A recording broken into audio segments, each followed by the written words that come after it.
Hello guys, how are you? Hope you all are doing well. Today I'm back with one of the most interesting video. In this video tutorial guys, we will learn how to fix apps is not showing in the Google Play Store when you are searching any application. Like I am searching WhatsApp, so at that time guys the WhatsApp is not showing here, as you can see guys in my Play Store. So if you are also facing this type of irritating problem, now I will going to show you to fix this problem. So when you are opening the Google Play Store, you need to remember one thing guys. Okay, in the bottom side of your screen here you can get the multiple option like game, app, search, offer and books. From here you need to select apps option like this, and here then search the app which you want to download and install.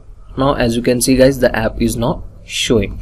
So same problem I am facing from the morning. So finally I have got the simple solution to fix this issue. So this is not a big issue problem guys, so just you need to select the apps from here. So this is the new UI user interface of the Google Play Store. Some of the people was confusing this is the way to fix this problem. So in case still you are facing same type of problem, so at that time guys you need to search that particular app in your browser. So for example, open the any web browser on your phone and search that app name and scroll down and find out the Google Play Store link of the search option. Okay, just tap on it, so it will directly redirect you to Google Play Store, as you can see guys. So this is the too easy and simple solution to fix this problem. So that's it for today guys. Hope you enjoy this video. If you enjoy, please guys like, share and subscribe to our channel. Thank you very much.